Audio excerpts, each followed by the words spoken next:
Micro के सवाल पूछ लेता हूँ, ठीक है। आप लोगों ने मुझे इसके जवाब देने हैं, ठीक है। अच्छा, अब जो ग्राम पॉजिटिव कोकाए होते हैं, ठीक है, जो कैटलिस्ट पॉजिटिव होते हैं, ठीक है, उसमें हमारे पास दो आ जाते हैं। ग्राम पॉजिटिव कोकाए जो आपके पास कैटलिस्ट पॉजिटिव होते हैं, उसमें आपके पास एक स्टैफिलोकोकस आ जाता है, एक स्ट्रेप्टोकोकस आ जाता है, ठीक है। अच्छा, अब ऐसे कौन से ऑर्गेनिजम्स होंगे जो कैटलिस्ट पॉजिटिव भी होते हैं और साथ में कोगुलेस पॉजिटिव भी होते हैं? कोई मुझे बता सकता है कि ऐसे कौन से ऑर्गेनिजम्स होते हैं जो कैटलिस्ट पॉजिटिव भी होते हैं और कोगुलेस पॉजिटिव भी होते हैं?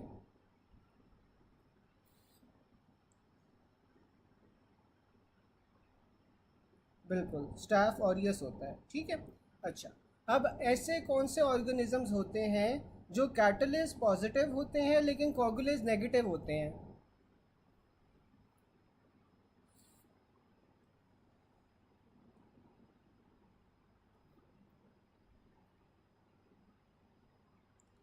ऐसे कौन से ऑर्गेनिजम्स होते हैं जो कैटलिस्ट पॉजिटिव होते हैं और कोगुलेस नेगेटिव होते हैं? ग्राम पॉजिटिव कोकाए ऐसे कौन से होते हैं?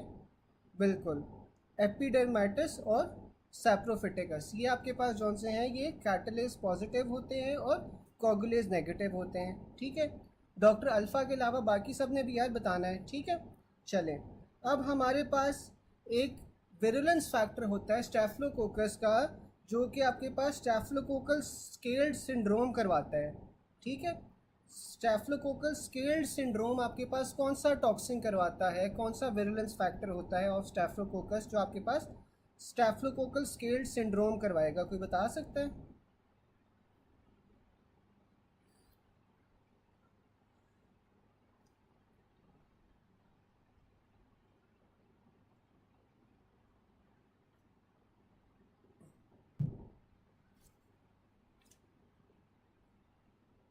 यार और कोई बता सकता है? सारे जवाब डॉक्टर अल्फ़ा ही दे रही हैं।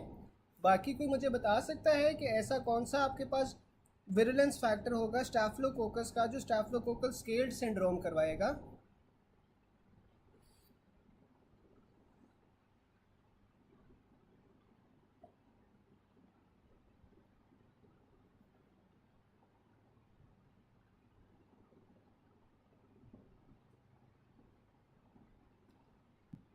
अच्छा, ये आपके पास ना एक्सफोलिएटिव टॉक्सिन होता है, ठीक है। एक्सफोलिएटिव टॉक्सिन होता है, ठीक है। जो डॉक्टर अल्फ़ा ने प्रोटीन ए बताया था, प्रोटीन ए भी बिल्कुल एक विरुलेंस फैक्टर ही है स्टैफिलोकोकस का, लेकिन जो प्रोटीन ए है उसका काम होता है ऑप्सोनाइजेशन करवाना, ठीक है। उसका काम होता है ऑप्सोनाइजेशन करवाना। जो एक्सफोलिएटिव टॉक्सिन है वो आपके पास स्टैफिलोकोकल स्केल्ड सिंड्रोम करवाता है, ठीक है।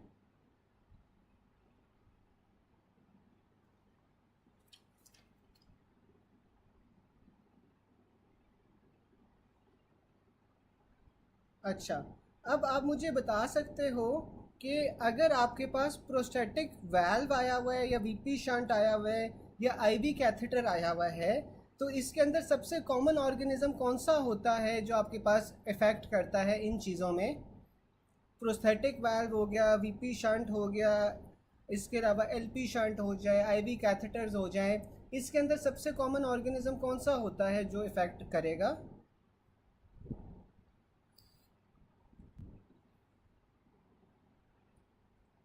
कोई बता सकता है? बिल्कुल, एपिडर्माइटिस जौन सा है वो इफ़ेक्ट करता है, ठीक है। फिर मुझे कोई बता सकता है कि आपके पास पेनलेस चैंकर जौन से होते हैं वो किस स्टेज ऑफ सिफिलिस में बनते हैं? प्राइमरी, सेकेंडरी या टर्शरी? जो पेनलेस चैंकर्स होते हैं वो आपके पास किस स्टेज ऑफ सिफिलिस में बनते हैं?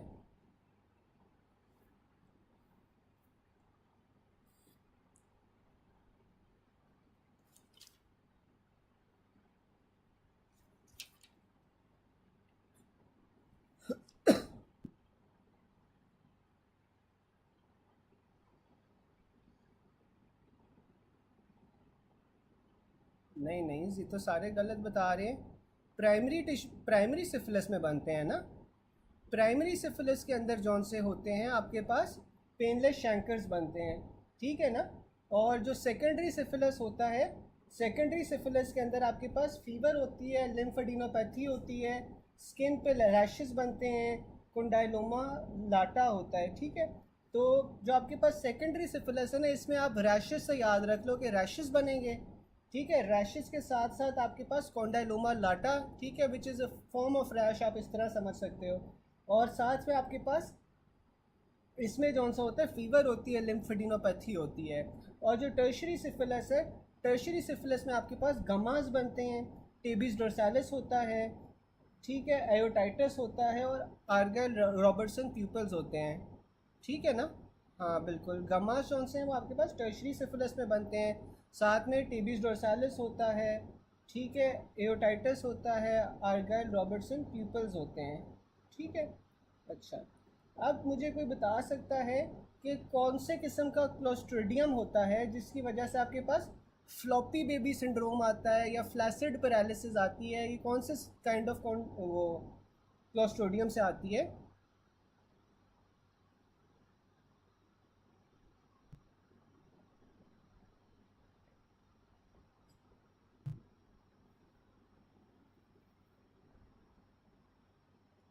आप कहते हो तो मैं ऑप्शंस भी दे देता हूँ। क्लोस्ट्रिडियम टेटनाई है, क्लोस्ट्रिडियम बोtulinum है, क्लोस्ट्रिडियम पेफरेंजीज है, या क्लोस्ट्रिडियम डिफिसिल है?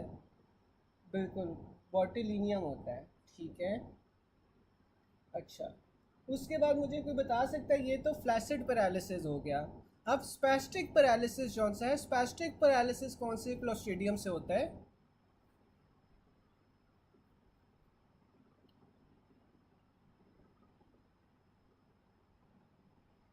स्पैस्टिक पैरालिसिस कौन से क्लोस्ट्रिडियम से होगा?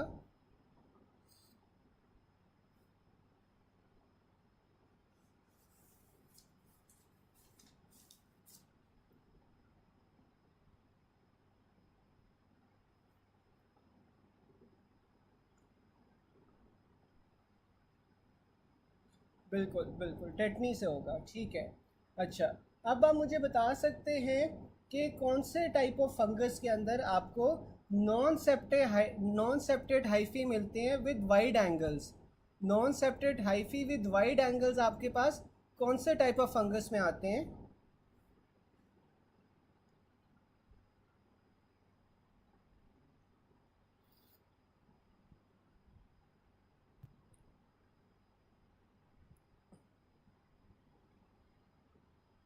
बिल्कुल, म्यूकोर में आते हैं।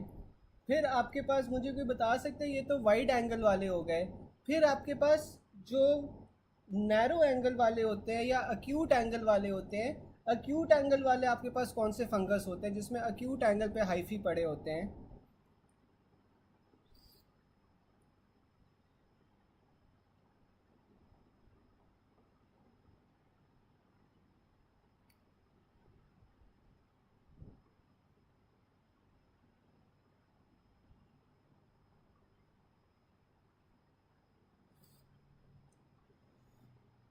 बिल्कुल, एस्परजिलोसिस होता है, ठीक है। अगर आपके पास ये आ जाए कि सूडो हाइफी प्रेजेंट है, तो सूडो हाइफी आपके पास कौन से फंगस के अंदर होते हैं? सूडो हाइफी आपके पास कौन से फंगस में होंगे?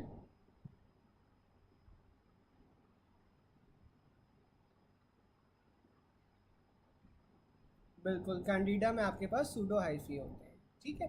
चलें, अब हम शुरू करते हैं। हमारे पास माइक्रोबायोलॉजी है, पेज नंबर 212 है, इसमें पॉइंट नंबर 348 है। A person pale looking low H P constipation, organism जो कि माइक्रोसिटिक हाइपोक्रोमिक अनीमिया करवा रहा है, ठीक है। तो ये आपके पास एंकाइलोस्टोमा ड्यूडेनल आ जाता है, ठीक है, जो कि माइक्रोसिटिक अनीमिया करवा रहा होता है। अगर वो मेगालोब्लास्टिक अनीमिया का कह दे तो मेगालोब्लास्टिक अनीमिया आपके पास डिफाइलोबोथ्रम लाटम करवा रहा होता है, ठीक है। फिशरमैन ओनली ईटिंग राइस, आपको लैब्स में अनीमिया मिला है ये, लेकिन ये देखो कि मेगालोब्लास्टिक अनीमिया है, तो इसमें आपके पास डिफाइलोबोथ्रम लाटम आ जाएगा, ठीक है। फिर a child with worm infestation ancylostoma duodenale है, तो एंकाइलोस्टोमा ड्यूडेनल के अंदर आपके पास माइक्रोसिटिक हाइपोक्रोमिक अनीमिया होगा, ठीक है। फिर आपके पास अगला पॉइंट आ जाता है, the most common site for amoebic liver abscess. तो जो अमीबिक लिवर एब्सेस होती है ना, ये आपके पास सबसे कॉमनली सीकम को इन्वॉल्व कर रही होती है। इसके अंदर एक सिंगल एब्सेस होती है जो कि आपके पास mostly right lobe of liver को इफ़ेक्ट कर रही होती है, ठीक है। इसमें आपके पास जो ऑर्गेनिज्म होता है वो एंट अमीबा हिस्टोलिटिका होता है। ट्रोफोसाइट्स जो से होते हैं वो पोर्टल सर्कुलेशन के अंदर एंटर होते हैं। सेरोलॉजी में आपको एंटीबॉडीज़ मिलेंगी 95% ऑफ द पेशेंट्स, और इसमें ट्रीटमेंट आपके पास मेट्रोनिडाजोल हो जाएगी, टेनिडाजोल हो जाएगी। अगर मेट्रोनिडाजोल टेनिडाजोल के साथ साथ आप फिर इसमें डायलॉक्सिडिन फ्यूरेट भी देते हैं, ठीक है, डायलॉक्सिडिन फ्यूरेट भी देंगे सब। फिर हमारे पास हाइड्रेटेड लिवर डिजीज़ आ जाती है। जो हाइड्रेटेड लिवर डिजीज़ होती है इसके अंदर जो पॉजिटिव ऑर्गेनिज्म होता है वो क्या होता है, एकाइनोकोकस ग्रैनुलोसस होता है। एकाइनोकोकस ग्रैनुलोसस जो सा होता है वो हाइड्रेटेड लिवर डिजीज़ करवा रहा होता है। ये आपके पास कोई भी ऑर्गन को इफेक्ट कर सकता है, लेकिन लिवर जो सा होता है वो सबसे कॉमन ऑर्गेनिज्म होता है जिसे ये इफेक्ट कर रहा होता है, फॉलोड बाय द लंग। इसमें आपको सिस्ट मिलेंगी लिवर के अंदर इन 75% ऑफ द केसेस। साथ में ये लंग्स, बोन और ब्रेन्स के अंदर भी प्रेजेंट होता है। डायग्नोसिस में आप इसमें क्या करवाओगे, इनडायरेक्ट हीम एग्लूटिनेशन टेस्ट करवाओगे जो कि सबसे एक्यूरेट टेस्ट है। और सीटी में आप सीटी स्कैन जौन सी है वो आपके पास इन्वेस्टिगेशन ऑफ चॉइस होगी, ठीक है। फिर आपके पास ट्रीटमेंट में क्या आ जाता है, ट्रीटमेंट में आपके पास अल्बेंडाजोल आ जाती है। अल्बेंडाजोल आपने देनी है 400 mg 3 times daily for 30 days, ठीक है। और इसकी जो सर्जिकल ट्रीटमेंट होती है, सर्जिकल ट्रीटमेंट में आप ERCP करवा सकते हो। फिर हमारे पास पायोजेनिक लिवर एब्सेस आ जाता है। जो पायोजेनिक लिवर एब्सेस है ये आपके पास नॉर्मली बैक्टीरियल इन्फेक्शन होगा। इसमें आपके पास इकोलाई आ सकते हैं, स्ट्रेप्टोकोकस मलेरिया आ सकता है, स्ट्रेप्टोकोकस फिकैलिस आ सकता है, और साथ में बैक्टीरियोइड्स आ सकते हैं। ये आपके पास जौन सी होती है ना, असेंडिंग इन्फेक्शन होती है, क्योंकि इसमें बिलरी ट्रैक्ट की ऑब्स्ट्रक्शन हो जाती है, ठीक है। जब बिलरी ट्रैक्ट ऑब्स्ट्रक्ट हो जाएगी तो ऊपर की तरफ आपके पास लिवर की तरफ स्प्रेड होना शुरू हो जाएगी, और spread from empyema of the gall bladder. और इसमें आपके पास मल्टीपल एब्सेसेस मिलेंगे पायोजेनिक लिवर एब्सेस के अंदर, और अल्ट्रासाउंड एब्डोमेन इसके अंदर डायग्नोसिस के लिए होता है। साथ में आपके पास ALP जौन सा होता है वो रेज्ड होता है, क्योंकि इसमें आपके पास बिलरी ऑब्स्ट्रक्शन हो रही है। इसमें आप जो ट्रीटमेंट देते हो वो आप देते हो ampicillin plus ciprofloxacin plus metronidazole, ठीक है। 3 आपने ड्रग्स इसमें देनी है, एम्पिसिलिन, सिप्रोफ्लॉक्सासिन और मेट्रोनिडाजोल। इफ़ पेनिसिलिन एलर्जिक तो आपने प्लस सिप्रोफ्लॉक्सासिन और क्लिंडामाइसिन फिर आपने दे देनी है। और फिर आपके पास अमीबिक लिवर एब्सेस आ जाती है। जो अमीबिक लिवर एब्सेस है ये आपके पास एंट अमीबा हिस्टोलिटिका से होती है। इसमें ट्रोफोसाइट्स आपके पास पोर्टल सर्कुलेशन में एंटर करते हैं। इस सिंगल एब्सेस आपके पास होती है most commonly in the right lobe of liver, और ये कॉमनली इफेक्ट करती है सीकम को। ये आपके पास इसमें एंटीबॉडीज जौन सी होती है डिटेक्टेबल होती है 95% ऑफ द पेशेंट्स। और इसमें आपने जो ट्रीटमेंट है वो मेट्रोनिडाजोल या फिर टेनिडाजोल प्लस डायलॉक्सिडिन फ्लूरेट देनी होती है, ठीक है। अच्छा, अब मुझे कोई बता सकता है कि जो आपके पास हाइड्रेटेड लिवर डिजीज़ होती है वो किससे फैलती है, किस ऑर्गेनिज्म से आपके पास वो फैल रही होती है। इसमें आपके पास यह डेफिनेटिव होस्ट आपके पास हाइड्रेटेड लिवर डिजीज़ का कौन सा होता है, definitive host for hydrated liver disease कौन सा होगा, कोई बता सकता है।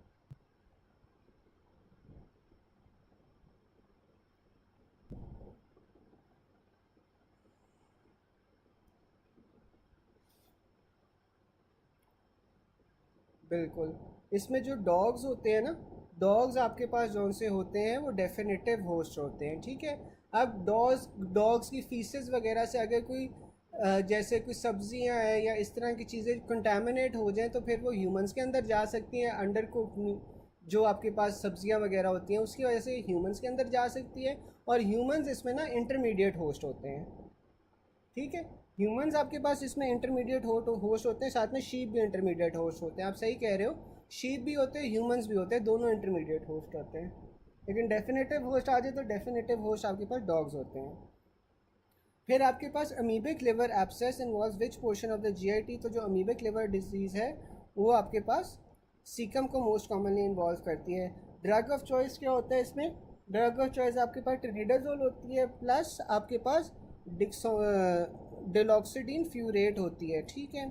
अमीबिक लिवर एब्सेस में आपने इन्वेस्टिगेशन क्या करवानी है, अमीबिक लिवर एब्सेस में आपने सीरोलॉजी करवानी है, क्योंकि इसमें आपके पास एंटीबॉडीज़ पॉजिटिव होंगी 95% ऑफ द केसेस। फिर आपके पास आ जाता है in which of the following is man and intermediate host. तो आपके पास हाइड्रेटेड सिस्ट होती है जिसमें आपके पास जो मैन है वो इंटरमीडिएट होस्ट होगा। फिर आपके पास आ जाती है patient with right hypochondrium pain was admitted, after admission ही डेवलप लंग एब्सेस। ठीक है, तो scenario of liver abscess later developing into lung abscess. तो इसमें आपके पास किस तरह क्या मोड ऑफ ट्रांसमिशन होगी, डायरेक्ट एक्सटेंशन होगी from the liver abscess lungs के अंदर। Regarding pyogenic liver abscess, predisposing factor क्या होता है पायोजेनिक लिवर एब्सेस का, असेंडिंग कोलिनजाइटिस होता है जिसमें आपके पास बिलरी ट्रैक की ऑब्स्ट्रक्शन होगी और बिलरी ट्रैक से ऊपर की तरफ लिवर में चली जाएगी abscess. Which of the following infection is most likely related with cyst in brain with daughter cyst on CT scan. तो ये आपके पास टीनिया एकाइनोकोकस होता है जिसमें आपके पास सिस्ट होती हैं ब्रेन में, साथ में आपको डॉटर सिस्ट भी मिलती हैं सीटी स्कैन पे। कॉज ऑफ सिस्टी सार्कोसिस क्या होता है, सिस्टी सार्कोसिस आपके पास टीनिया सोलियम से हो रहा होता है। ठीक है, सिस्टी सार्कोसिस आपके पास टीनिया सोलियम से हो रहा होता है, cause by ingesting eggs of taenia solium. Positive organism for cyst in liver आपके पास क्या होती है, आपके पास टीनिया एकाइनोकोकस होती है। Blood supply, bloody diarrhoea, right upper quadrant pain, liver abscess, flower shape ulcers, तो ये आपके पास एंटामीबा हिस्टोलिटिका में होते हैं। A female is present infected with trichomonas vaginalis, तो ट्रैकेनोमा वेजाइनालिस के अंदर आपने मेट्रोनिडाजोल देनी है दोनों पार्टनर्स को। ठीक है, यहाँ तक किसी को कोई बात ना समझ आई हो, यहाँ तक किसी को कोई बात ना समझ आई है, कोई पॉइंट हो जो ना समझ आया हो?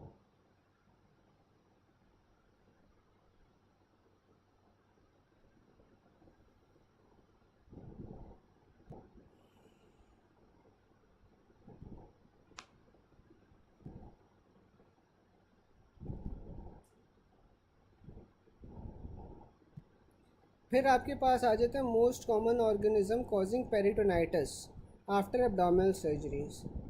ठीक है, तो आपके पास एब्डोमिनल सर्जरी के बाद पेरिटोनाइटिस हो रहा है तो ये आपके पास बैक्टीरियोइड्स होते हैं। ठीक है, जो बैक्टीरियोइड्स होते हैं ना वो आपके पास किसी भी सर्जरी या कोई भी अगर आपने मैनिपुलेशन की है एब्डोमेन की और उसके बाद आपके पास पेरिटोनाइटिस हो गया है, पेरिटोनियम की इन्फेक्शन हो गई है, तो इसमें सबसे कॉमन आपके पास बैक्टीरियोइड्स होंगे। जो स्पॉन्टेनियस बैक्टीरियल पेरिटोनाइटिस होता है ना, या फिर हाली पेरिटोनाइटिस आ जाए उसमें आपके पास ई कोलाई होता है। पायोजेनिक पेरिटोनाइटिस आ जाए या फिर कोई सर्जरी या एब्डोमिनल मैनिपुलेशन हो तो आपके पास बैक्टीरियोइड्स होगा। अगर पर्पुरल सेप्सिस का सिनेरियो आ जाता है तो पर्पुरल सेप्सिस के अंदर आपके पास ग्रुप बी स्ट्रेप्टोकोकाई आ जाते हैं which is greater than bacteroides. ठीक है, फिर आपके पास आ जाता है a group of friends who went to eat from a Chinese restaurant where they ordered fried rice, chicken and vegetables. After 6 hours presented with vomiting, diarrhoea and abdominal cramps, तो most likely organism कौन सा होगा इसमें, bacillus serous होगा। ठीक है, क्योंकि rice के साथ एसोसिएटेड है तो रीहीटेड राइस के साथ ना आपके पास कौन सा होता है वो बैसिलस सीरियस होता है। ठीक है, फिर आपके पास आ जाता है diarrhoea with in 1 to 6 hours अगर हो रहा है ना तो ये प्रीडोमिनेंटली आपके पास स्टैफ ऑरियस की वजह से होता है। ठीक है, लेकिन अगर राइस वगैरह की हिस्ट्री आ गई है तो उसमें फिर आपने बैसिलस सीरस को प्रेफर करना है। Diarrhoea with in 12 to 48 hours, तो 12 से 48 आवर्स के अंदर आपके पास साल्मोनेला आ जाता है और ई कोलाई आ जाता है जिसमें आपके पास एब्डोमिनल क्रैम्प्स भी होंगे, साथ में नोजिया होगा। फिर diarrhoea within 48 to 72 hours आ जाता है। 48 से 72 आवर्स के अंदर अगर डायरिया होगा तो उसमें आपके पास शिगेला आ जाता है और कंपाइलोबैक्टर आ जाता है। डायरिया ग्रेटर देन 7 days, अगर 7 दिन से ज़्यादा लंबा चल रहा है तो फिर आपके पास GRDSs आ जाता है और अमीबियासिस आ जाता है। ठीक है, GRDSs और अमीबियासिस में आपके पास डायरिया होगा which is greater than 7 days। How would you differentiate between staph aureus and bacillus as both occur in the same time, तो बैसिलस आपके पास कौन सा है वो रीहीटेड राइस की वजह से होता है, जबकि जो स्टैफ ऑरियस है वो आपके पास मीट्स की वजह से, मेयोनीज, कस्टर्ड या प्री फॉर्म टॉक्सिन की वजह से हो रहा होता है। ठीक है, तो आपके पास 1 से 6 आवर्स के अंदर आपके पास स्टैफ ऑरियस आ जाएगा। 12 से 48 आवर्स के अंदर आपके पास साल्मोनेला इकोलाई आ जाएगा। 48 से 72 आवर्स के अंदर आपके पास शिगेला कंपाइलोबैक्टर आ जाएगा। और अगर ग्रेटर देन 7 days है तो आपके पास GRDSs और अमीबियासिस आ जाएगा। ठीक है, अच्छा यहाँ पे तो उसने बताया हुआ है कि डायरिया जौन सा होता है अगर 7 days से ज़्यादा हो तो आपके पास GRDSs या अमीबियासिस आ जाता है, ठीक है। अच्छा, मुझे कोई और बता सकता है कि क्रॉनिक डायरिया है आपके पास पेशेंट में, और इसमें ये तो इन्फेक्शियस कॉजेज़ हो गई, अगर मैं आपसे पूछूं कि नॉन इन्फेक्शियस कॉजेज़ बताओ क्रॉनिक डायरिया की, तो कोई बता सकता है कि क्रॉनिक डायरिया की नॉन इन्फेक्शियस कॉजेज़ क्या क्या हो सकती हैं?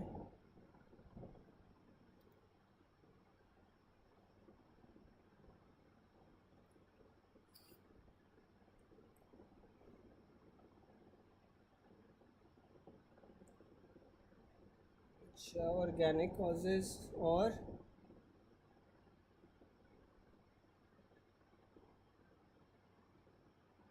बिल्कुल IBD हो सकती है। इम्यून कंडीशंस हो सकती हैं जिसमें IBD आ गया, अल्सरेटिव कोलाइटिस आ गया, IBS हो सकता है, मैल एब्जॉर्प्शन सिंड्रोम्स हो सकते हैं, बिल्कुल। उसके अलावा हमने एक और भी पढ़ा था ना, सिक्रेटरी डायरिया होता है और ऑस्मोटिक डायरिया होता है, अगर आपने जौन सा है आइलियम रिसेक्ट कर दिया है या इलियोसिकल वॉल्व की इनकॉन्टिनेंस है, वो भी हो सकता है, ठीक है। सीलिएक डिजीज़ हो सकता है, विपल हो सकता है, बिल्कुल। चलें, फिर आप आगे चलते हैं। Child had eaten from restaurant, they had bloody diarrhoea, petechiae and facial swelling. Peripheral blood picture के आपको शिस्टोसाइट्स मिले हैं, ठीक है। तो ये आपके पास क्या डायग्नोसिस होगा? Haemolytic uraemic syndrome. अब जो हीमोलिटिक यूरेमिक सिंड्रोम है ना, उसमें आपके पास क्या होता है? ब्लडी डायरिया होता है और साथ में शिस्टोसाइट्स मिलते हैं, ठीक है। तो ब्लडी डायरिया और शिस्टोसाइट्स के अंदर आपके पास हीमोलिटिक यूरेमिक सिंड्रोम में आ जाएंगे। उसके बाद डायरिया इन HIV के अंदर आपके पास डायरिया जौन सा है वो क्या चीज़ कॉज कर रही होती है? क्रिप्टोस्पोडियम कर रही होती है। अगर आपके पास राइस वाटर डायरिया का सिनेरियो आ जाए, तो राइस वाटर डायरिया के अंदर आपके पास कॉलरा टॉक्सिन होता है which is produce by the vibrio cholera. फिर आपके पास heat stable and heat labile enterotoxin जौन से होते हैं या इकोलाई होते हैं, उसमें आपके पास वाटरी नॉन ब्लडी डायरिया होता है, ठीक है। अब ये जो आपके पास इकोलाई है ना, इसमें आपके पास दो विरुलेंस फैक्टर्स ये हैं, दो अलग अलग किस्म के विरुलेंस फैक्टर हैं। एक आपके पास हीट स्टेबल फैक्टर्स होते हैं और दूसरे आपके पास हीट लायबल एंटेरोटॉक्सिन्स होते हैं, ठीक है। अब ये दोनों जौन से हैं ना आपके पास वाटरी नॉन ब्लडी डायरिया करवाते हैं। ये इकोलाई के विरुलेंस फैक्टर्स हैं, जो हीट स्टेबल एंटेरोटॉक्सिन्स हैं और हीट लायबल लेबाइल इंटेरोटॉक्सिन्स हैं, तो ये आपके पास watery bloody non bloody diarrhoea करवाते हैं। अब जो शिगा टॉक्सिन होता है, वीरोटॉक्सिन होता है, शिगा लाइक टॉक्सिन होता है, ये भी आपके पास इकोलाई के ही विरुलेंस फैक्टर्स हैं और ये जौन सा है आपके पास ब्लडी डायरिया करवाएंगे, जिसे डेसेंट्री भी कहते हैं। फिर आपके पास हीट स्टेबल एंटेरोटॉक्सिन और स्टेफलोकोकल एंटेरोटॉक्सिन आपके पास फूड पॉइजनिंग करवाते हैं, ठीक है। अब जो हीट स्टेबल एंटेरोटॉक्सिन है या फिर स्टेफलोकोकल एंटेरोटॉक्सिन है, ये स्टैफ ऑरियस के विरुलेंस फैक्टर्स हैं और ये आपके पास फूड पॉइजनिंग करवाएंगे, ठीक है। अब देखो, जो भी आपके पास बैक्टीरिया होता है ना, हर बैक्टीरिया के पास अलग अलग ये आपके पास विरुलेंस फैक्टर्स होते हैं। अब ये जो विरुलेंस फैक्टर्स हैं ना, इन्होंने मुख्तलिफ बॉडी के हिस्सों पे एक्ट करना है और उसमें आपके पास ये जो मैनिफेस्टेशन है डिज़ीज़ की वो करवाएंगे, ठीक है। अब जिस तरह आपके पास इकोलाई में हीट स्टेबल और हीट लेबाइल इंटेरोटॉक्सिन्स आ जाते हैं, ये जो इकोलाई है इसमें आपके पास शिगा टॉक्सिन आ जाता है जो ब्लडी डायरिया करवा रहा होता है। फिर आपके पास स्टैफ ऑरियस में आपके पास हीट स्टेबल एंटेरोटॉक्सिन आ जाता है, यहाँ पे स्टेफलोकोकल एंटेरोटॉक्सिन आ जाता है, ये आपके पास फूड पॉइजनिंग करवा रहा होता है, ठीक है। फिर आपके पास आ जाता है child eaten from restaurant, they had bloody diarrhoea, sorry ये तो हो गया। A female patient presents with complaints of weight loss, sweating, palpitations and diarrhoea. On examination you find BP is normal, तो ये आपके पास हाइपरथायरॉयडिज्म हो सकता है। A traveller came from Thailand with torrential diarrhoea from several weeks, stool R E पे आपको donor shape cyst मिले हैं, तो ये क्रिप्टोस्पोडियम होगा। After feeding a baby develops diarrhoea, what is the likely cause, तो फीड के फ़ौरन बाद अगर डायरिया हो रहा है तो ये गैस्ट्रोकोलिक रिफ्लेक्स होगा, ठीक है। अच्छा, मुझे कोई बता सकता है कि ये गैस्ट्रोकोलिक रिफ्लेक्स क्यों होगा? लैक्टिक एसिडोसिस क्यों नहीं हो सकता? लैक्टिक एसिडोसिस क्यों नहीं होगा? गैस्ट्रोकोलिक रिफ्लेक्स क्यों होगा ये?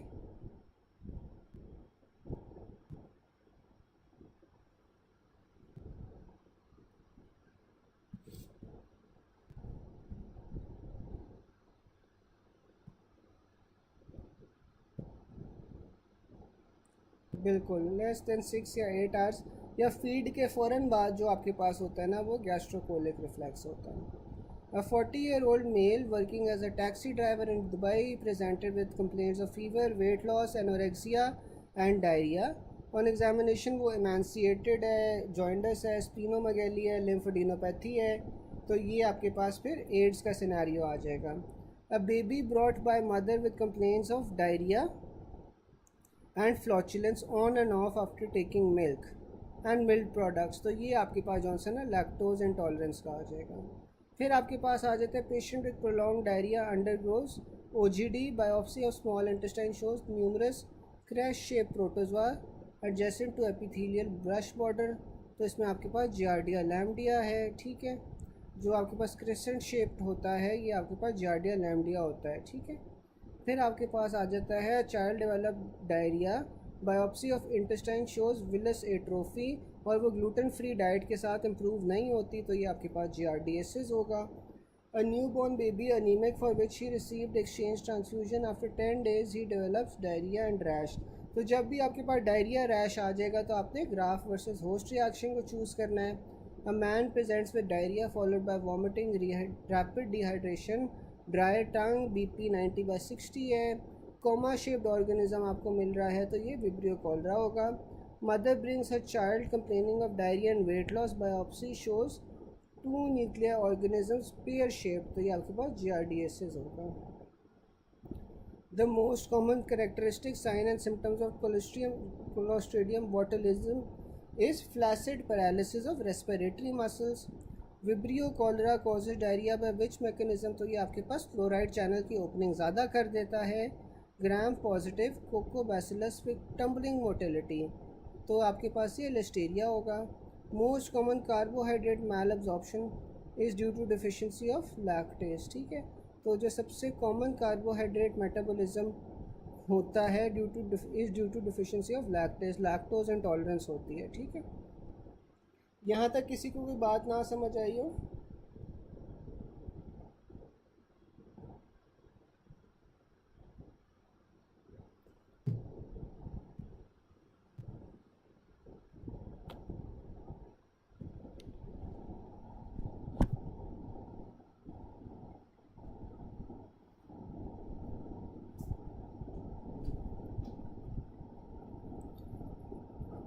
चले फिर हम आगे चलते हैं। In primary syphilis best specific for diagnosis, तो प्राइमरी सिफिलिस के अंदर हमारे पास पेनलेस शैंकर्स बन रहे थे ना, तो इसमें आपके पास आप जेनिटल सोर्स से जॉन सा ना वो स्पेसिमेन लेते हो for primary syphilis best for diagnosis. फिर हचिनसन टीथ जौन सा होता है ना, हचिनसन टीथ जौन से होते हैं वो जेनिटल सिफिलिस में हो रहे होते हैं, जिसमें आपके पास वर्टिकल ट्रांसमिशन होती है सिफिलिस की फ्रॉम मदर टू बेबी, उसमें आपके पास हचिनसन टीथ मिलेंगे। अ 35-year male usually goes to Dubai and has history of immoral sexual activities, doesn't use any protection, he has problem in walking in dark and loses balance, absent light reflexes, no pain sensation, तो आपके पास ये क्या diagnosis है? टेबीज डोर्सालिस का है, और इसमें आपके पास सिफिलिस होगा, और सिफिलिस आपके पास टर्शियरी सिफिलिस होगा। A man who is sexually active was diagnosed with syphilis that he got from his sexual activity.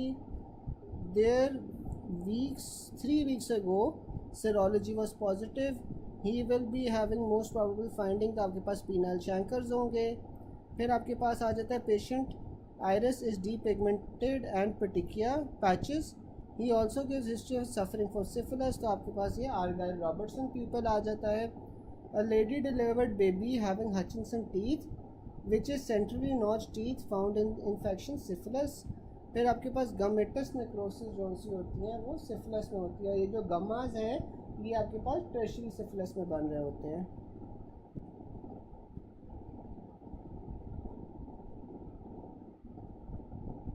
यहाँ तक किसी को कोई बात ना समझ आई हो?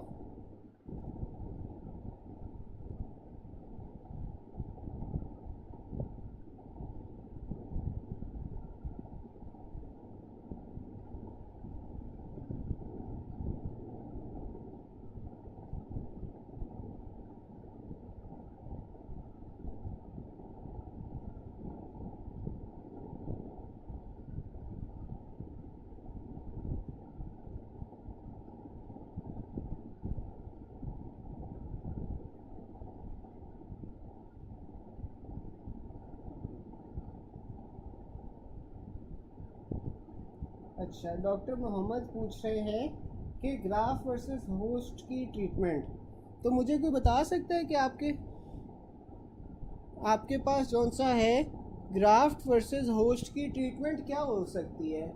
आपके पास ग्राफ्ट वर्सेस होस्ट रिएक्शन हो गया है तो उसकी आपके पास ट्रीटमेंट क्या होगी? कोई बता सकता है चैट बॉक्स में?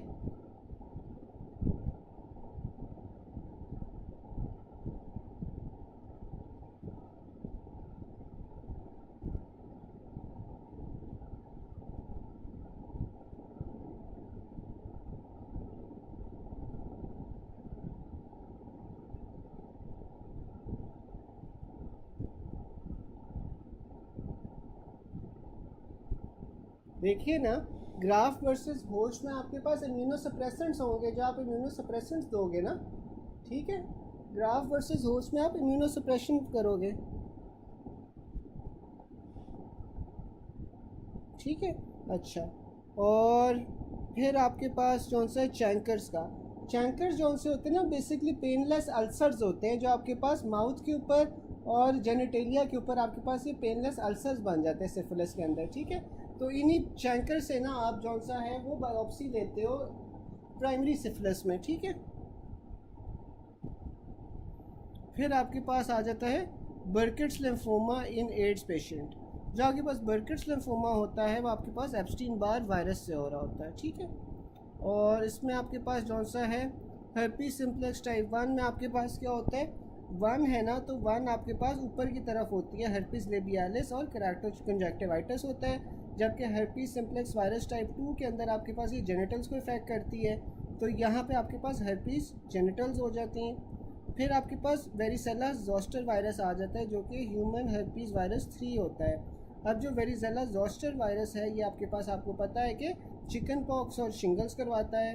फिर आपके पास एप्स्टीन बार वायरस आ जाता है जिससे आप ह्यूमन हर्पीस वायरस 4 भी कहते हैं। जो एप्स्टीन बार वायरस है इसमें आपके पास इन्फेक्शियस मोनोन्यूक्लियोसिस आ जाएगा, लिम्फोमा आ जाएगा। इन एड्स आपके पास एप्स्टीन बार वायरस से होता है। बर्किट्स लिम्फोमा आपके पास एप्स्टीन बार वायरस से होगा। हॉजकिन लिम्फोमा होता है, हेरी टंग होती है और नेजोफेरेंजियल कार्सिनोमा होता है एप्स्टीन बार वायरस में, ठीक है।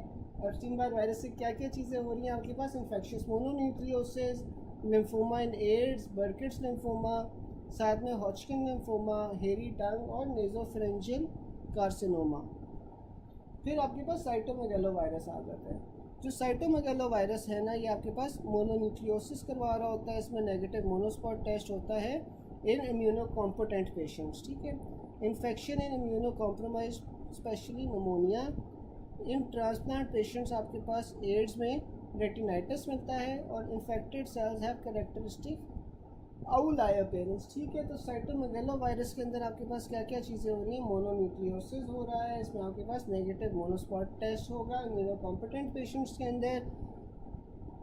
इन्फेक्शन इम्यूनो कॉम्प्रोमाइज में होगी जैसे कि नमोनिया। ट्रांसप्लांट पेशेंट के अंदर आपके पास एड्स हो सकता है, और ट्रांसप्लांट पेशेंट्स और एड्स के अंदर आपके पास रेटिनाइटिस हो सकता है और infected cells have characteristic owls I appearance. फिर आपके पास आ जाता है हर्पीज, ह्यूमन हर्पीज वायरस 6 और 7। जो आपके पास 6 और 7 होता है वो रोजियोला इन्फेंटम करवा रहा होता है।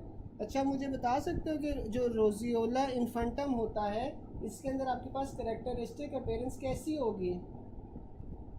रोजियोला इन्फेंटम में कैरेक्टरिस्टिक अपीयरेंस कैसी होगी?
बिल्कुल आपको रैश मिलेगी, ठीक है, रैश मिलेगी बॉडी के ऊपर।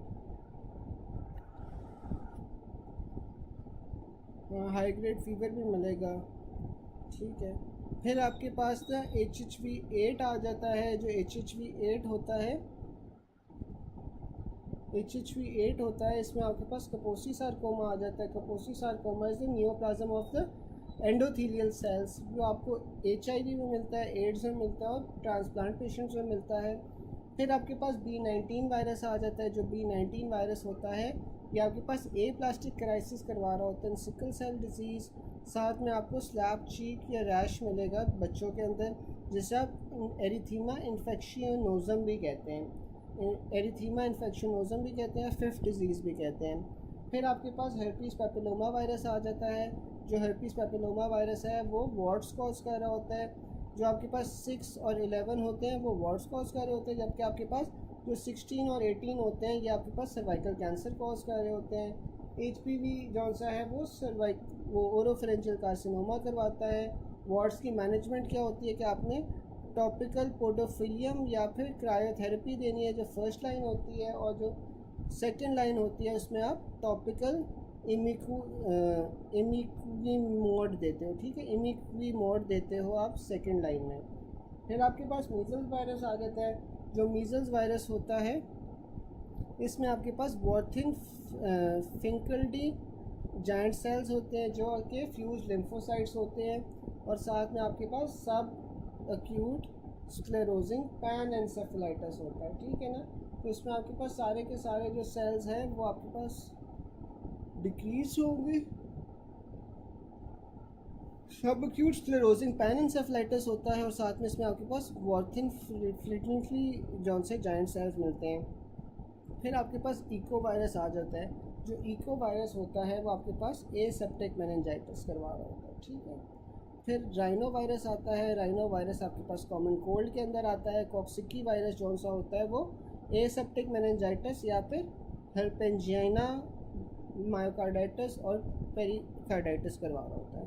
फिर आपके पास आ जाता है human T cell lymphocyte virus, तो आपके पास ये टी सेल ल्यूकीमिया करवा रहा होता है, ठीक है। फिर आपके पास आ जाता है causative agent for infectious mononucleosis. तो इन्फेक्शियस मोनोन्यूक्लियोसिस के लिए आपके पास एप्स्टीन बार वायरस आ जाता है। बर्किट्स लिम्फोमा भी आपके पास एप्स्टीन बार वायरस से हो रही होती है। Epstein Barr virus associated with positive Mantoux test. Epstein Barr virus associated with lymphoproliferative disease in Burkitt lymphoma. Cause of nasopharyngeal carcinoma क्या होता है? Epstein Barr virus. Tumour cause by Epstein Barr virus कौन सा होता है? Burkitt's lymphoma. Epstein Barr virus is diagnosed in which of the following disease, तो आपके पास बर्किट्स लिम्फोमा होगा। A female with warty lesions on vulva, इसमें आपके पास डायग्नोसिस क्या होगा? कोंडाइलोमा अक्यूमिनाटा होगा।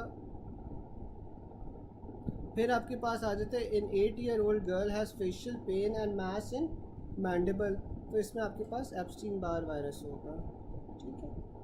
अच्छा, फिर आपके पास आ जाता है कोंडाइलोमा अक्यूमिनाटा, आपके पास इसमें पॉजिटिव एजेंट क्या होता है? Herpes papilloma virus. Scenario of atypical lymphocytosis आपके पास एप्स्टीन बार वायरस में हो रही होती है। A tourist 2 weeks after returning from another country presents with fever, generalise lymphadenopathy, macular rash, atypical lymphocytosis seen on peripheral smear, तो आपके पास इसमें diagnosis क्या होगा? HIV होगा। फिर आ जाता है a 40-year-old lady having mild dysplasia on pap smear, most likely aetiology इसमें क्या होगी? HPV। ओरोफेरेंजियल कार्सिनोमा आपके पास HPV से हो रहा होता है। A young previously healthy female died within 3 days of presentation of chest pain and fever on aspiration of pericardial fluid, आपको लिम्फोसाइट्स मिले हैं, तो आपके पास कॉक्सिकी बी वायरस होगा। फिर आपके पास आ जाता है which cancer has virus carcinogen as it causes T cell leukaemia. फिर आपके पास आ जाता है lymphoma in AIDS patient is caused by Epstein Barr virus. B lymphoma associated by which virus, तो आपके पास वो एप्स्टीन बार वायरस होता है। वॉटी लीजन्स है वजाइना के अंदर, तो इसमें आपके पास ह्यूमन पेपिलोमा वायरस आ जाएगा। कॉलीफ्लावर लीजन है तब भी आपके पास ह्यूमन पेपिलोमा वायरस आ जाएगा, और सर्वाइकल कैंसर है तो तब भी ह्यूमन पेपिलोमा वायरस आ जाएगा। विच of the following viruses is associated with human cervical cancer, तो आपके पास HPV 16 और 18 होते हैं। और pap smear cervical cancer cervix, suspected most commonly agent कौन सा होता है, HPV-16 होता है। फिर आ रहा है lady from cold region going to Jeddah present with vesicle on oral mucosa. Vesicles आपके पास क्लियर फ्लूइड के साथ फिल्ड है तो आपके पास ये HSV-1 आ जाता है। Sore throat, fever, lymphadenopathy, Mantoux test positive. Type of cell affected कौन सा होगा आपके पास, वो एक्टिवेटेड बी लिम्फोसाइट्स होंगे। Which of the following is a late sequel of measles, तो इसमें आपके पास सब एक्यूट स्क्लेरोजिंग पैनएन्सेफेलाइटिस होता है।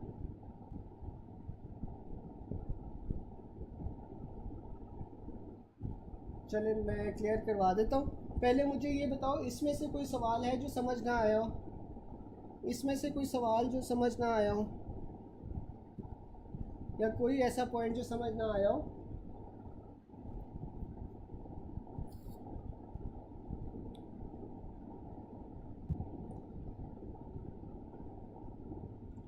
यहाँ तक कोई चीज़ समझ ना आई हो।